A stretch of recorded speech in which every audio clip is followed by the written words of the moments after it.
Kembali lagi bersama saya Aula Khalqilah. Pada kesempatan kali ini saya ingin menjelaskan tentang tipe data tuple. Pada kesempatan sebelumnya saya telah menjelaskan tentang tipe data list ya. Nah, ini sekarang adalah lanjutan dari series tersebut. Karena ada beberapa tipe data saya review kembali yang pada umumnya digunakan di pemrograman Python ya. Ada tipe data list ya yang telah saya jelaskan di video sebelumnya. Kemudian kali ini saya akan menjelaskan tipe data tuple, kemudian tipe data dictionary. Oke, saya masih menggunakan file yang sama pada video sebelumnya untuk tipe data ya. Di sini saya membuat catatan ya, tipe data tuple. Oke, bedanya antara tipe data list dengan tipe data tuple adalah kalau tipe data list kita menggunakan kurung siku untuk membuatnya. Kalau untuk tipe data tuple kita buatnya itu dengan menggunakan kurung biasa ya, seperti ini, kurung biasa lah kalau saya lupa namanya apa. Sekarang kita input sebuah nilai ya, beberapa nilai gitu, misalnya 2, 8, 5, 10 misalnya seperti ini ya. Nah, perbedaan yang sangat signifikan antara tipe data list dengan tipe data tuple. Tipe data tuple ini tidak banyak yang bisa kita gunakan. Artinya sifatnya dia itu adalah tidak bisa diedit atau tidak bisa diotak-atik ya, immutable namanya. Nah, kalau kita pengen ngecek dulu tipe data ini apakah betul-betul tipe data tuple ya, kita bisa ngecek dia dengan menggunakan function type ya. Kemudian kita masukkan nama variabelnya apa. Dalam hal ini variabelnya itu adalah data tuple. Kita jalankan. Sebelumnya saya pisahkan dulu ya, membuat spasi sedikit, spasi kosong dengan menggunakan perintah enter seperti ini.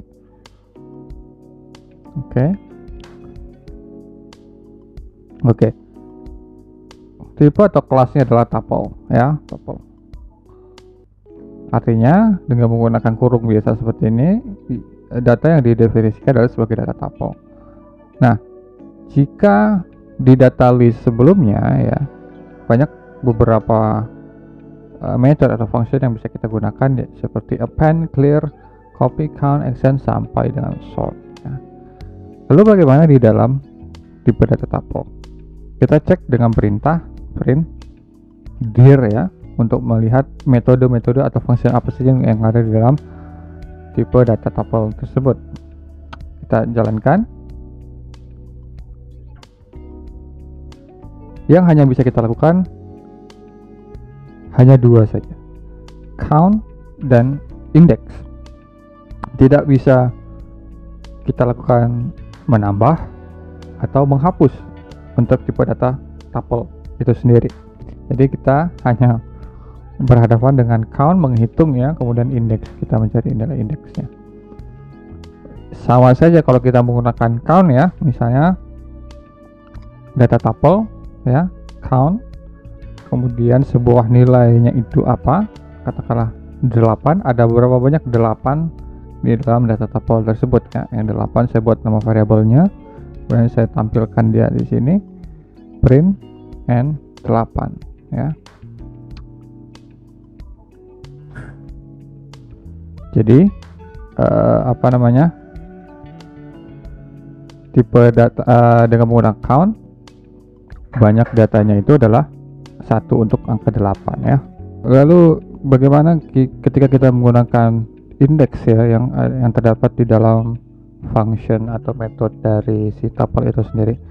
Nah, index itu sendiri dia mengidentifikasi di indeks berapa sih si data yang ingin kita cari gitu ya. Misalnya saya membuat variabel id8 ya. id8 ini menunjukkan indeks keberapa sih angka 8 itu maksudnya. Bebas mau variabel apa aja kawan-kawan mau buat nanti. Indeks ya. Kemudian di sini diminta value ya, value sebuah angka atau sebuah data apa saja gitu, baik float, integer ataupun string ya. Misalnya dalam hal ini dari 8 nih, angka 8 misalnya saya tampilkan i8 itu ya,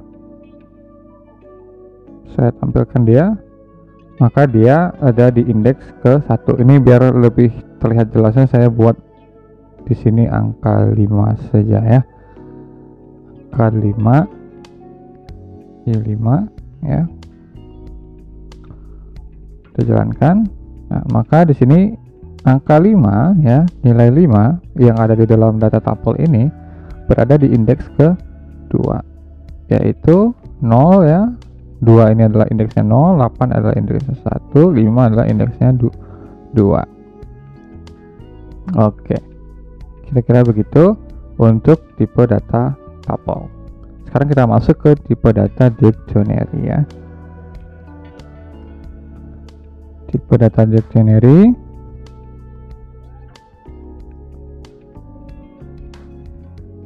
nah, jika mendengar istilah atau kata-kata tipe data dictionary ya kita mentranslate-nya itu, mungkin saya mentranslate-nya itu, dictionary itu mirip seperti kamus ya. Jadi dia punya apa namanya, indeks hurufnya, kemudian di dalam indeks hurufnya itu dia punya berbagai macam kata-kata berdasarkan indeks hurufnya. Misalnya A yang berawalan dengan A apa saja, misalnya kamusnya, baik itu bahasa Indonesia ataupun bahasa Inggris ataupun bahasa lainnya. Kurang lebih ilustrasinya seperti itu. Nah, untuk di Python tipe data dictionary itu ya, di sini saya buat nama variabel tipe data dictionary ya, dictionary. Oke, dimulai dengan atau dibuat dengan tanda kurung kurawal seperti ini. Nah, di dalam dictionary dia itu mempunyai dua bagian atau ya dua bagian, yaitu key ya dan values. Keys dan values, kunci dengan sebuah nilainya. Kuncinya apa, nilainya. Maksudnya apa? Jadi di dalam data itu kita punya indeks key-nya apa. Misalnya tadi kalau saya ilustrasikan dia itu dalam sebagai kamus, maka keys-nya itu adalah indeks huruf A misalnya. Kemudian values-nya itu apa saja yang ada di dalam huruf A itu. Itulah values-nya. Misalnya di sini saya buat indeks keys-nya itu adalah A ya. Kemudian dipisahkan dengan tanda titik 2 seperti ini. Kemudian baru values-nya, nilainya. Nilainya itu apa? Nilainya itu bisa gabungan berbagai banyak data atau satu nilai variabel saja. Misalnya saya contohkan gabungan dengan berbagai macam data dengan tipe data list ya. Jadi kita bisa menggunakan tipe data list di dalam dictionary sebagai values-nya. Kemudian kita isikan data-data di dalam data list itu. Misalnya semua kata-kata yang berawalan A ya, apapun itu. Misalnya Apple, ini secara tidak berurutan ya, misalnya yang terlintas di dalam kepala aja. Apple, apalagi misalnya annual ya, annual, apalagi misalnya animal ya, dan lain sebagainya. Misalnya 3 contoh ini. Jika kita tampilkan dia,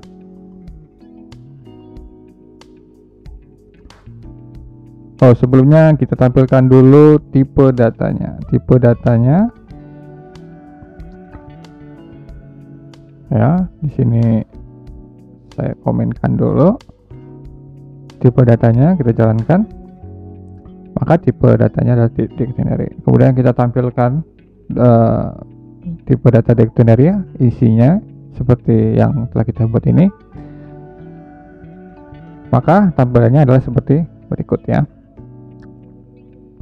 Jadi dia itu dipisahkan oleh tanda titik 2, di mana di sebelah kirinya titik 2 ini merupakan key ya, yang selalu ditulis dalam string ya, string ataupun bisa juga sebuah angka. sebuah angka integer kalau tidak salah.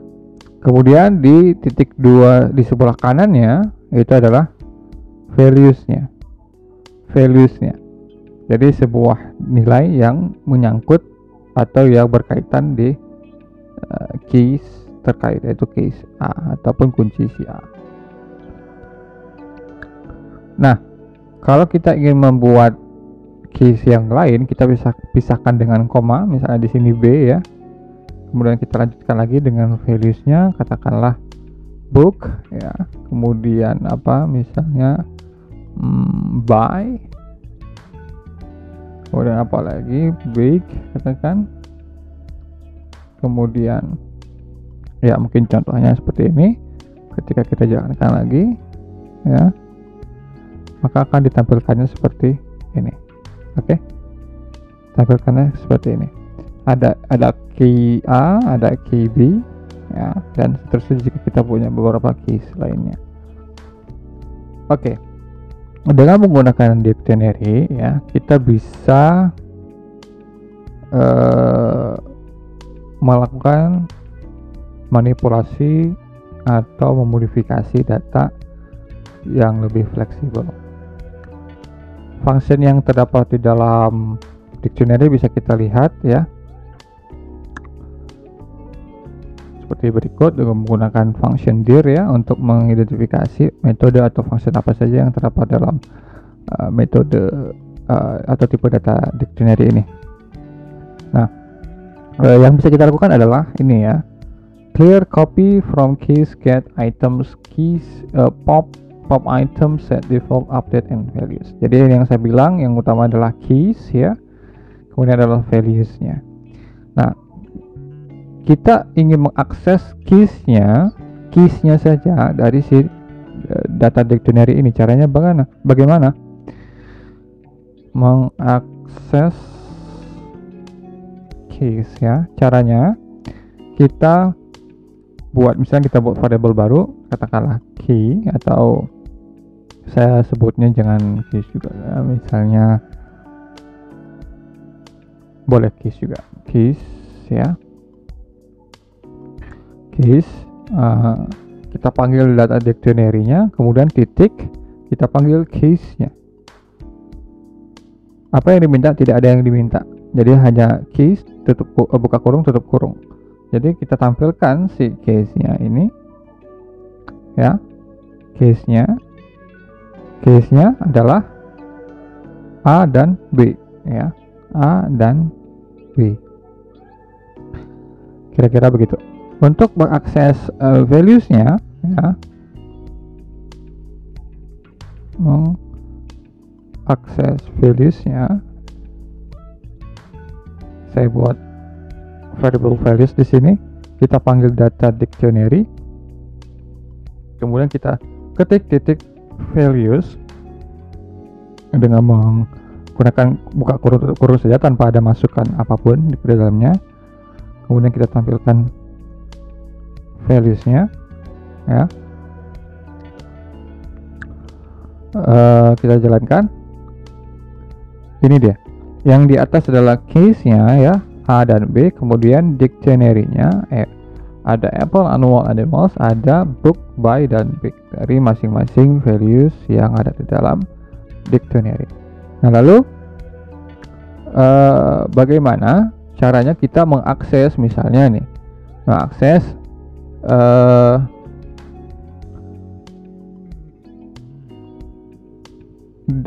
keys tertentu. Misalnya kita bisa menggunakan function get ya. Misalnya menggunakan function get ya. Caranya seperti ini. Kita saya buat variable baru, misalnya A, katakan ya, untuk si gini aja, dic A gitu ya, atau item A ya, item A seperti ini. Saya panggil data dictionary dic, kemudian get, menggunakan get ya, titik get, kemudian buka kurung, key, dia masukkannya adalah berupa key, yaitu berupa string ya, string. Kemudian yang ingin kita masukkan adalah key A. Apa yang ditampilkan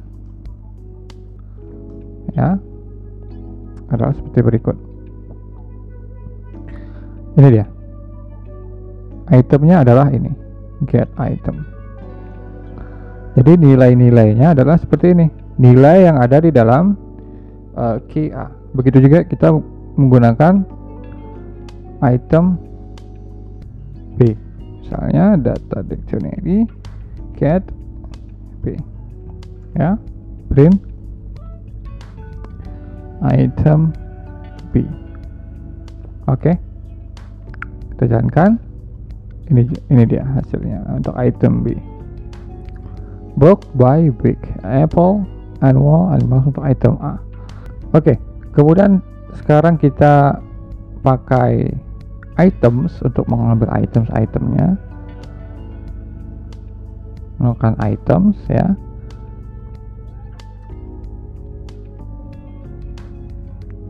Nah, ini mungkin saya ubah menjadi, biar nggak bingung kali ya, ini saya ubah menjadi get A gitu ya, get A values. Ini saya ganti menjadi get B values ya. Oke, get B values. Oke, biar nggak bingung.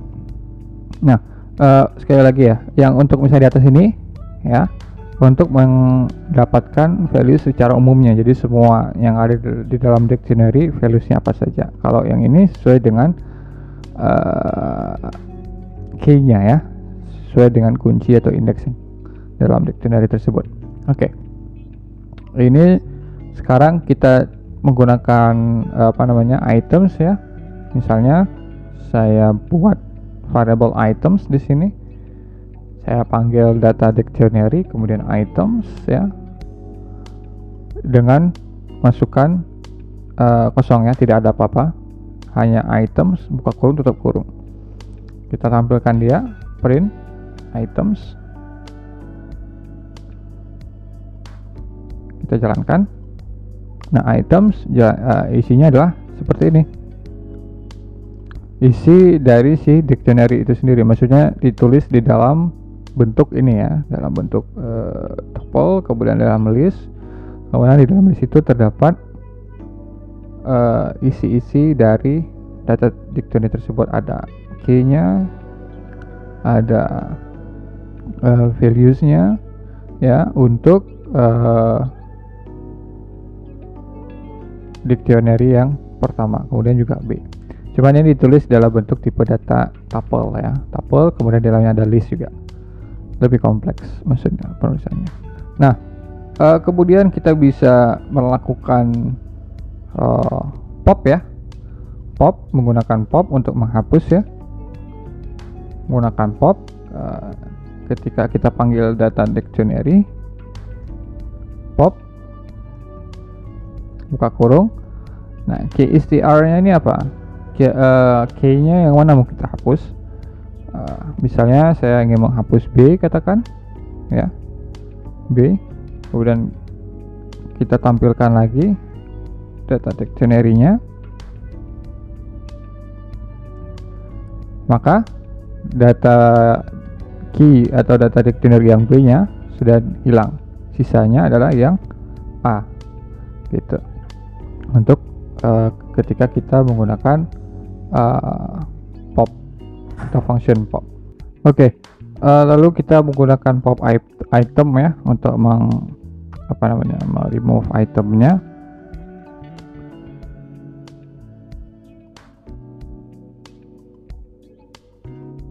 Kita panggil data dictionary misalnya. Dalam hal ini data dictionary yang masih adalah yang A ya, yang untuk dictionary A yang berawalan huruf A semua. Pop item dalam kurung. Nah, dia dilakukan tanpa ada yang masukkan. Jadi ketika kita printkan dia data dictionary, ya, kita jalankan dia, maka semua datanya itu dihapus. Semua data yang ada di dictionary itu dihapus. Oke, sekali lagi, ketika kita masukkan dia tanpa adanya masukan, maka hasilnya adalah kosong seperti ini. Oke.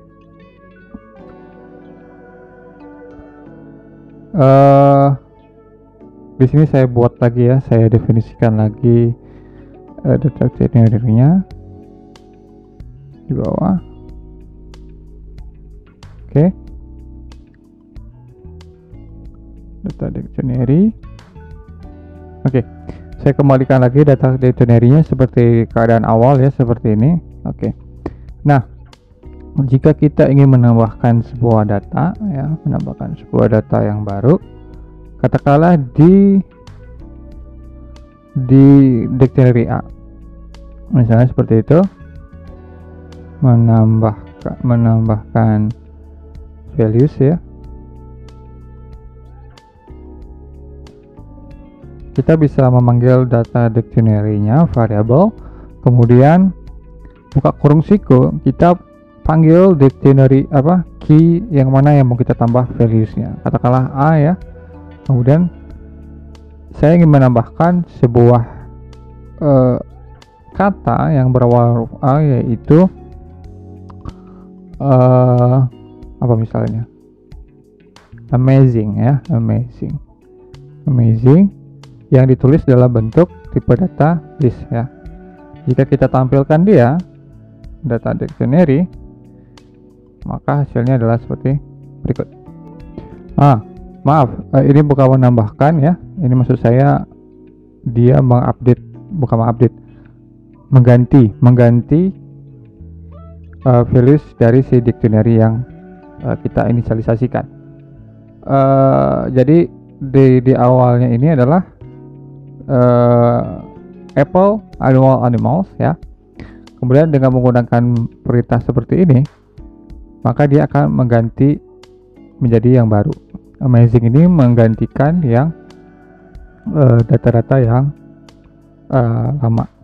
Misalnya di sini saya tambahkan lagi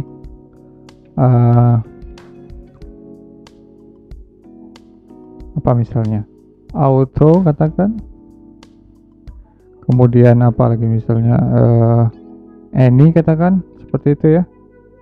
Kemudian saya jalankan lagi, maka dia itu akan menggantikan nilai yang sebelumnya gitu. Kalau kita ingin menambahkan values gitu, data dictionary dalam kurung C, katakan kita coba menggunakan values cry, katakan cry, kemudian Coco, katakan kita tampilkan data dictionary,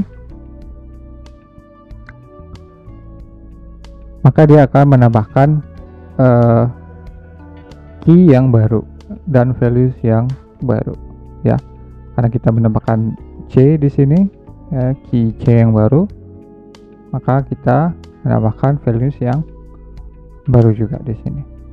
Oke, kira-kira begitu untuk tipe data tuple dan tipe data dictionary. Mohon maaf jika ada kesalahan dalam penyampaian materi kali ini. Lebih kurang saya mohon maaf. Terima kasih atas perhatian kawan-kawan semuanya telah menyaksikan video ini. Selamat mencoba, selamat belajar. Terima kasih.